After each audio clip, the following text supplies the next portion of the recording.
हम सीखेंगे कैसे एक डिटेल फाइलों से एक समरी शीट बनाई जाती है और लिंक के द्वारा और फिर उस लिंक वाली फाइल से समरी शीट से दूसरी फाइलों में मूव किया जाता है। सपोज करिए ये हमारे पास 9 बच्चों के डिटेल नाम है और उनके एवरेज मार्क्स हमारे पास हैं। अब ये बच्चों की डिटेल इन एवरेज मार्क्स की डिटेल हमारी अलग-अलग शीट पे बनी हुई है।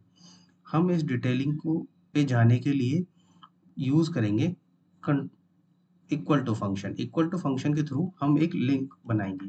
हमने इक्वल टू फंक्शन दबाया और उसके बाद हम जिस बच्चे के नाम की फ़ाइल है, उस बच्चे की फ़ाइल पे गए, उस एक कहीं एक सेल में उसका नाम लिखा और उससे उस फ़ाइल को लिंक कर दिया।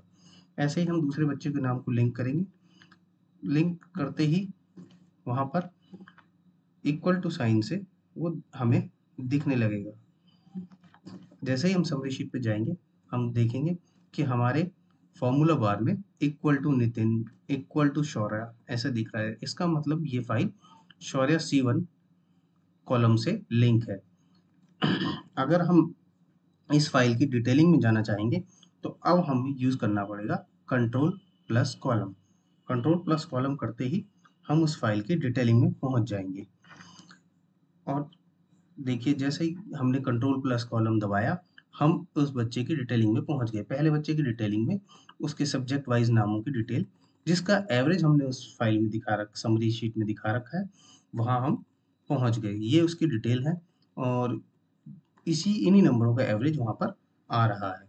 अब हमें वापस अपनी समरी शीट पे जाना है तो हम यूज़ करेंगे function plus F5। Function plus F5 करते ही हमें एक पॉपअप दिखेगा गो टू का।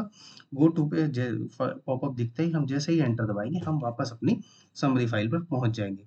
तो इस तरह हम एक समरी डिफरेंट फाइल्स को लिंक करके एक समरी शीट बना सकते हैं और फिर समरी शीट की से उन डिटेल फाइल में डाट मूव कर सकते हैं। देख सकते हैं डिटेल फाइल को और समरी शीट को और आपस में इन शीटों के बीच में मूव कर सकते हैं। Thank you.